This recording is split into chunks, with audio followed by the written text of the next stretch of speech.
collections librarian at Augusta University.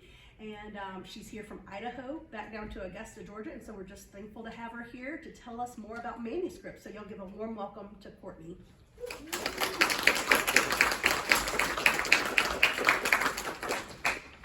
Hello. I'm going to apologize in advance. I've been fighting a cough, so if I have to step away and clear my lungs, my apologies.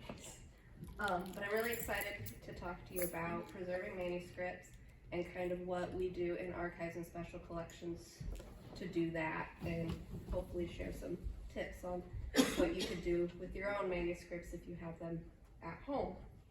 So, as I was so kindly introduced, I'm the special collections librarian at Augusta University. I oversee 2 special collections. One is at Reese Library, where we collect materials relating to the history of Augusta, the CSRA, and the AU Somerville campus. And then I also oversee the Greenblatt Library Historical Collections and Archives, where we collect materials on the history of health sciences and the AU Health Sciences campus. So basically, one is the history of ASU, AC, Junior College of Augusta. The other is kind of the history of MCG and all that. So what are manuscripts? Before getting into the archival field, my general thought of a manuscript was that forgotten or unpublished work of an author that gets found after their death, and then everyone's so excited.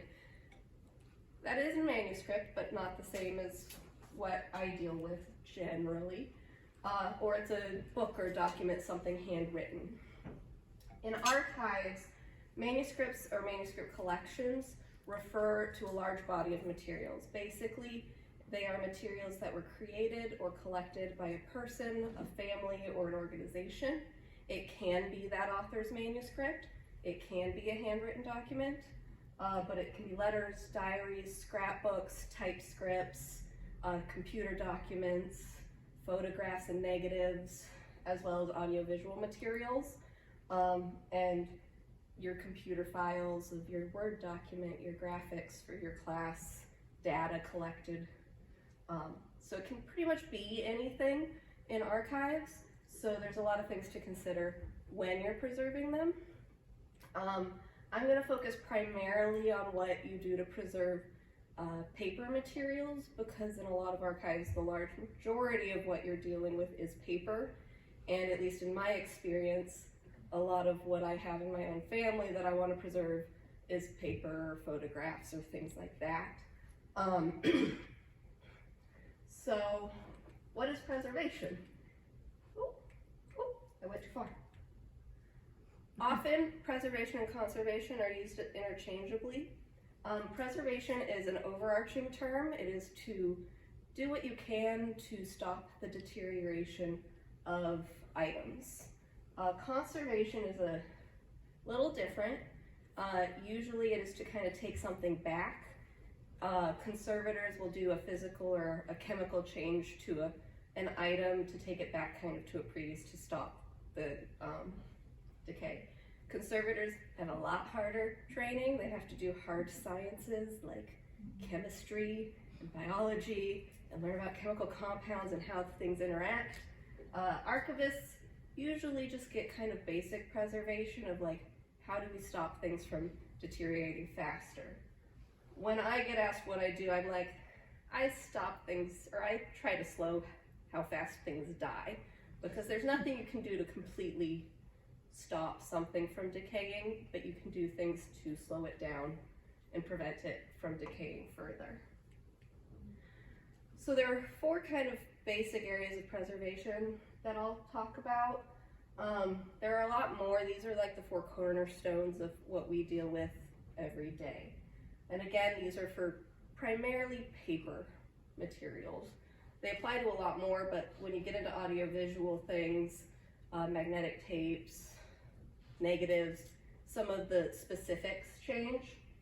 And you'll see what I've written here is, these are the best practices, the ideal in the ideal world. But most people can't afford the ideal world, or the ideal world just doesn't exist where you live or with what you have to work with. So we pay attention to the environment that we house our materials in. Ideally, you just want a stable environment. In the ideal world, it's cool, it's dry, it's dark, and there's no fluctuations in temperature. But as I stated, that ideal doesn't really happen. In the perfect world, your collections, your manuscripts are kept in 35 to 65 degrees Fahrenheit. They're at less than 65% humidity, because if you get higher than that, mold's a real risk. And once you have mold, it's really hard to get rid of, and it can spread and eat your books, so they don't exist anymore. As an archivist, I don't like mold, but it is kind of cool to see how like this living organism just like eats something away. It makes you sad when you see it, but the little biology part of me is like, this is really cool. And you want to limit light, because light can cause fading and damage. Heat from light, UV rays from light can also damage your papers and documents. We as archivists, primarily what we're gonna do when we receive a manuscript collection is we're gonna rehouse it, because like in a wonderful world, all of the documents that come to us would be in great condition to start with. They wouldn't have been stored in attics. They wouldn't have been stored in basements. They wouldn't have been stored in someone's shed for 30 years in cardboard boxes. So when materials come to us in those conditions, we have to counteract it the best we can. The number of boxes I've opened with dead bugs and spiders and webs and rat feces is not ideal for the preservation of your documents. So you want to get them out of that dirt and clean them, and we put them in acid-free enclosures, so acid-free folders and boxes, because materials, as they disintegrate and deteriorate, they give off chemicals. Paper, as it disintegrates, will often release acid.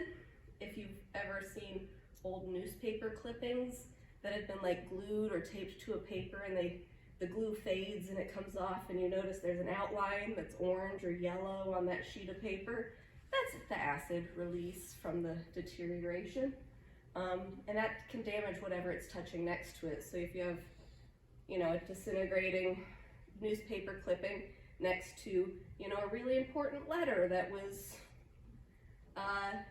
sent, that started a business that was important to the community, now it has this outline, and we don't like that. In some cases, that newspaper clippings can deteriorate so badly you can't even read them anymore, especially if someone used tape. So we will put those in acid-free folders. We'll often interleave acid-free paper in between to try and prevent that from that transfer.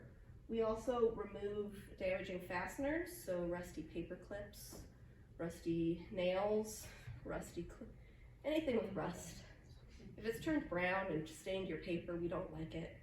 So we'll remove it and either replace it with plastic paper clips, stainless steel paper clips, something that won't deteriorate in that way. And then we also try and store things flat. So in archives, we'll have maps and oversized posters, and we love those things. And they often come to us rolled, or papers have been folded and rolled. And that causes stress to papers and documents.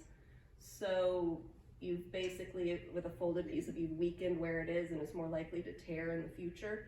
So we'll unfold those and we'll put them in the folder flat.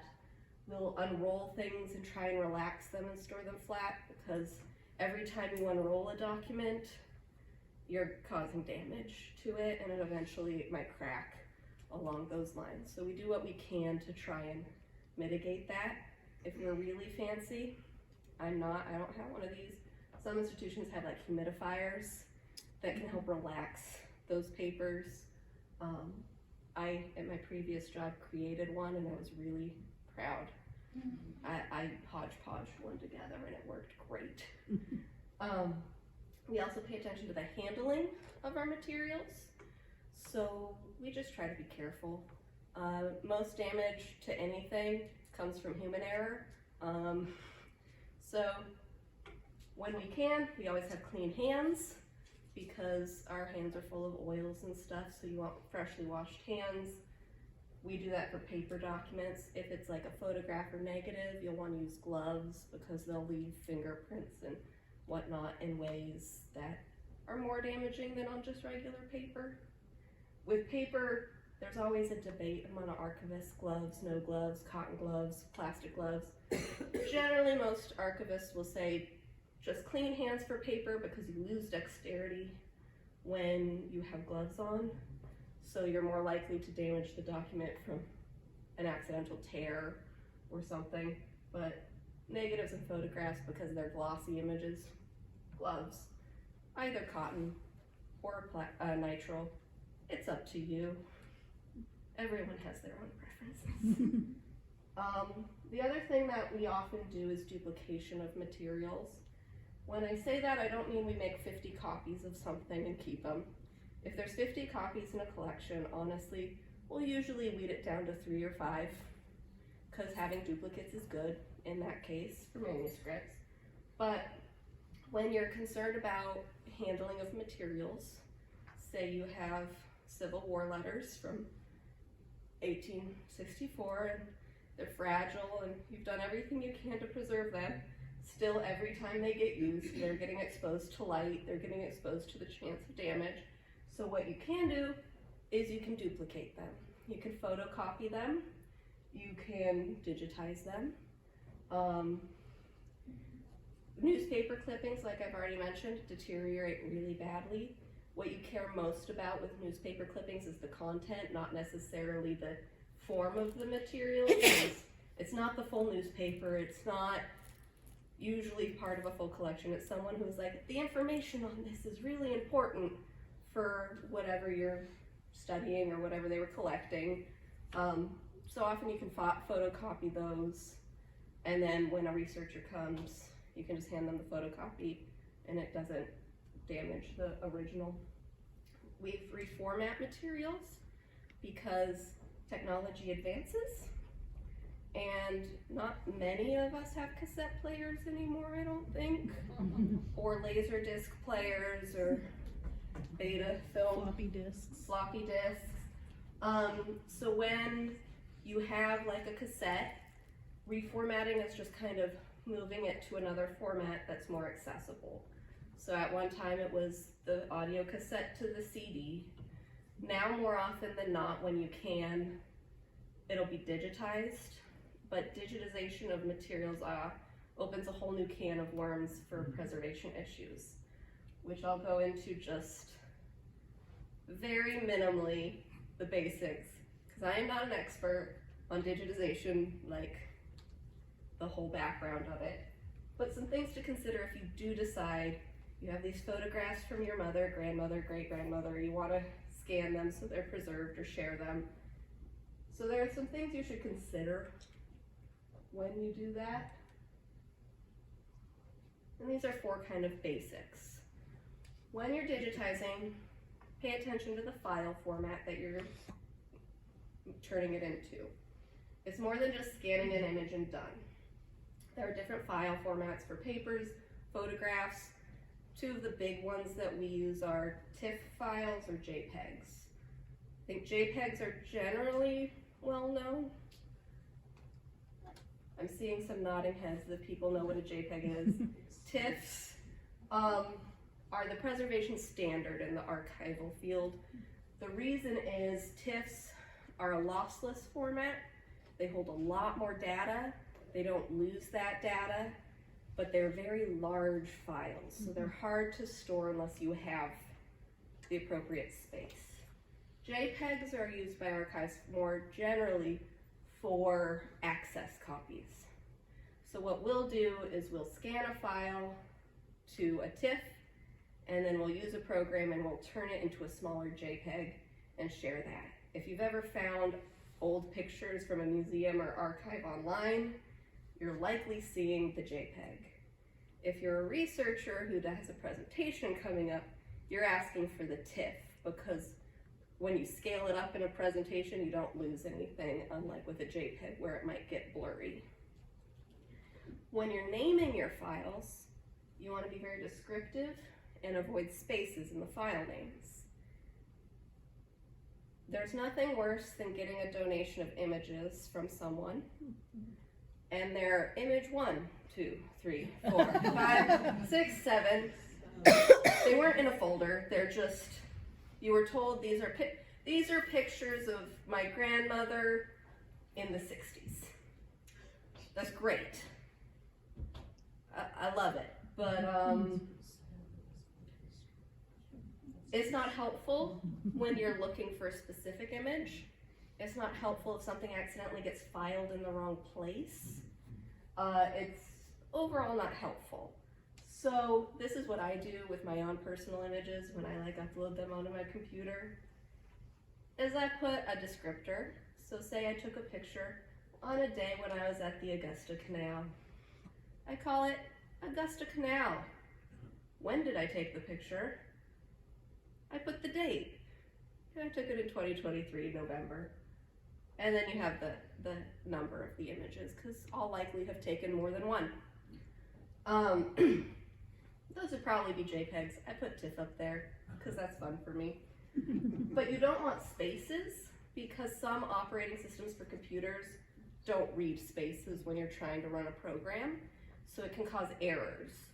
So that's why you have dashes and underscores.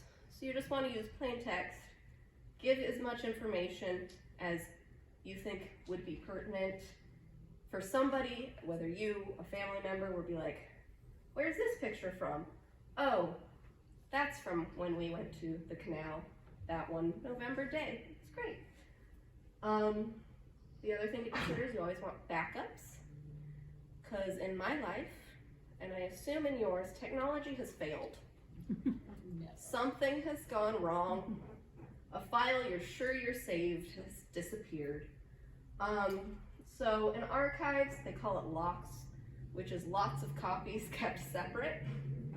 Ideally, you have multiple copies of whatever you've saved. They're in different locations. So say you have your computer, you have all the files there. If a fire happens and that computer gets destroyed, what do? Well, you have your cloud backup. So that's a good use of the cloud. It's not ideal because they're third-party systems and they have limits on their amount of space too, but as a Hail Mary for when something gets lost, cloud servers are great. Ideally, you have maybe a computer copy, a hard drive copy, and a cloud copy. In archives, we always are like, I need a special server because we have all those TIFFs that take up a lot of space, and then we have the JPEGs, which also take up a lot of space, and then we have a lot of stuff. But servers are expensive, so these are some kind of low-cost backups to think of if you're going to do your own preservation. And finally, keep the original. Just because it's digitized doesn't mean you should toss what you digitized. There are some instances where that might happen. Archivists are always weighing space, accessibility, how something can be researched, if there are other copies elsewhere that people can have. But in general, we keep the original because, as I've already stated, technology fails us. And when it does, if you don't have the original, you can't rescan it. Because in the ideal world, none of our files would fade. None of them would get what's called data rot. Has anyone ever opened a picture that they took 10 years ago and there's a bunch of green dots and stuff that have appeared? That's the lost data. It's called data rot. And if you don't have the original and all you have is the scan that is data rotting, there's nothing you can do to kind of take that back. So those are the basics of preservation. Can I ask a question? When you scan it, Yes. what are the characteristics of the scan? So preservation quality for a scan, you want at least 600 dpi, which is dots per inch, for paper documents. If you are scanning something really small, like a slide, you might want to go up much higher. What I've done in the past is, not all systems show you this nicely, but I've used an Epson scanner. And if you take out, like, you preview your scan and you take it out. At the bottom, it'll give you like a so many DPI by so many. You want at least one side to be, say 6,000. Like, Wow. so you'll scan at whatever DPI kind of gives you that for the high resolution preservation scan. Most access scans around 300. Yes. Sorry, now I have to. So I've said all of that. I don't expect all of you to remember everything I said. Threw out some random numbers, threw out some basic facts. Luckily, I'm not the expert on this, and there are people much more knowledgeable than me on the internet. So if you're wanting to do your own research, you have your own collections, and you're like, I don't remember what that person at the museum said, here are some resources for you. The National Archives has a great preservation resources, not just paper, but all sorts of formats. Same with the Library of Congress. The National Park Service has the conservograms. Some of them are old, but the information is still really good and helpful. And then there's this Northeast Document Conservation Center. They also have resources on conservators, so if you do find that you need that expert who can take something back, you can probably find someone there. And then if you want to just archive your own stuff and you're like, she said acid-free folders and stuff, there are some supply websites. These are kind of 3 staples for the archival field: University Products, Gaylord Archival, Hollinger Metal Edge. Archival supplies are expensive. Shipping from these places can get really expensive. What you can do is sometimes you can go on this website, find what you want, and then check Amazon. Because sometimes you can find those acid-free folders for a bit cheaper on Amazon, and I can assure you the shipping definitely will be cheaper. And then finally, if you don't want to preserve your own documents or you don't know what to do, you can always contact your local cultural heritage. People at the museum, me at the archives, we like to help people preserve the past. It's what we're here to do. We don't always, it's not that we don't want your stuff. Sometimes we can't take your stuff or it doesn't fit with us. But we can help you figure out the best way for you to preserve your own materials. And if we are unable to take them, we can try and help you find somebody where they would be a better fit. So never be afraid to reach out. We like to talk about history. We like to talk about preservation. I'm a little bit of a nerd sometimes. And with that, thank you all for coming. Are there questions? Thank you.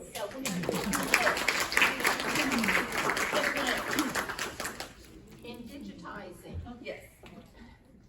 the way things are these days with AI and everything, does digitizing take away, and I don't know the right words for it, the legitimacy of that document or anything? No. So there are things you can do. They're called checksums. I don't have a program to do it. A lot of museums and archives do. So what you'll do is when you scan that document, you'll run what's called a checksum. And it is basically creates like an ID of that document from the time it was scanned. So that if anyone in the future were to come back and be like, Record that, yeah. Something were to change, someone would change the image in some way, you could take that scan or that image that they've created and then check it against the original. I'm not super well versed in the different types of checksums. I've used them at institutions.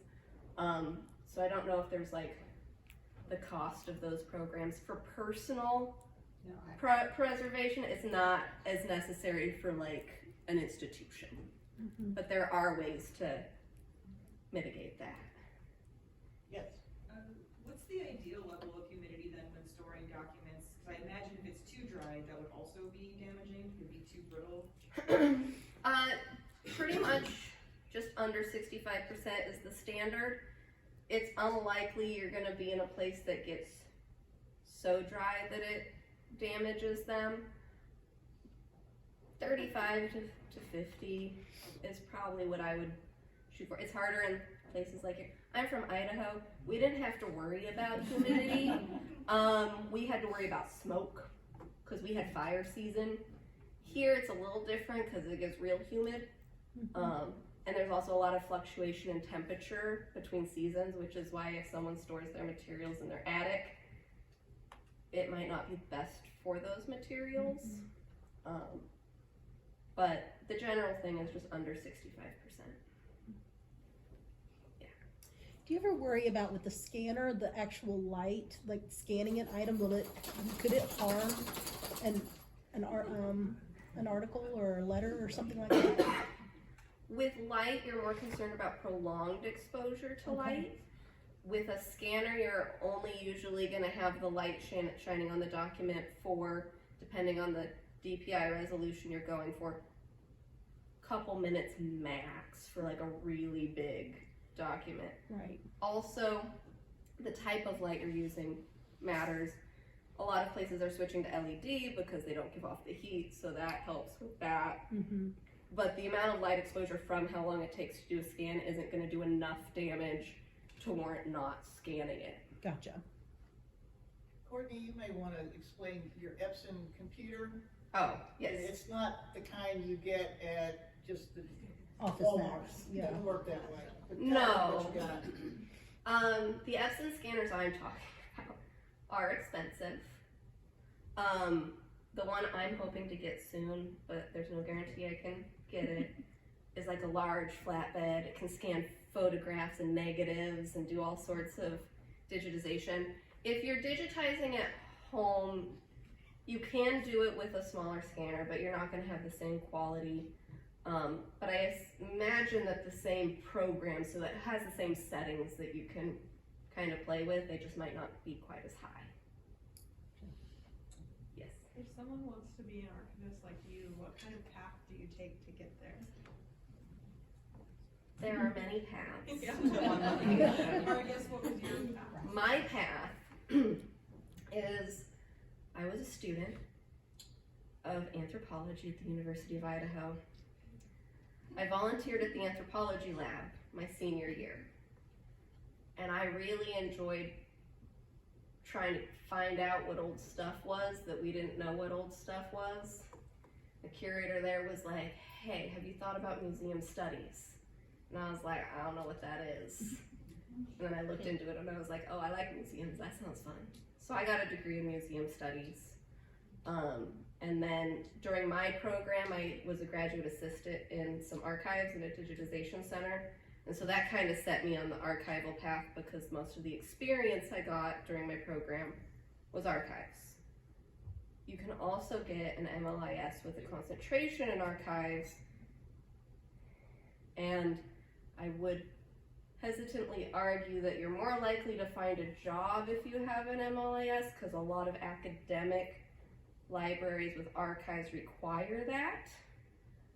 But there has been, I've noticed, a slight shift where they're starting to accept related degrees. But if you want museums, museum studies, museums have archives too, so you can also kind of get into it that way. But job prospect-wise, I would suggest an MLIS with a Some of the people here today, a program near and dear to my heart are the Veterans Curation Program. A lot of these young ladies and young men. One of the things I can talk to your teacher or your manager about, I'll take you all behind the scenes here at the museum, and you can see us working on collections here. And also for our residents, you know, we have the behind the scene tours in September, and our registrar does it. But we'd be happy to talk to you guys more if you can either, you know, schedule an appointment and I'll take you back there. Because that's not a public area, and that's where everything happens. We have over 3 million items in our collection, and only 8% are out. That gives you an idea that a lot of that action goes on behind the scenes, and some of you all have been back there. So I'm happy to do a tour, just let me know when. If you love stuff, get into collections. It's the cool What was the oldest document you've worked on? At my previous institution, we had some cuneiform tablets. I forget, but I think they were like 4000 BCE, but I could be wrong. I don't remember. I didn't work on them, but we had a math professor every semester who took them out for his math class for some reason, because they were receipts. But other than that, we have some documents from the 1700s at Reese Library, so I've pulled those out to look at them. But wide range. Nothing in Idaho other than the cuneiform tablets was quite that old. Idaho's not quite as old as South Carolina and Georgia, so I'm getting all sorts of more experience with like older stuff. One more round, thank her, please.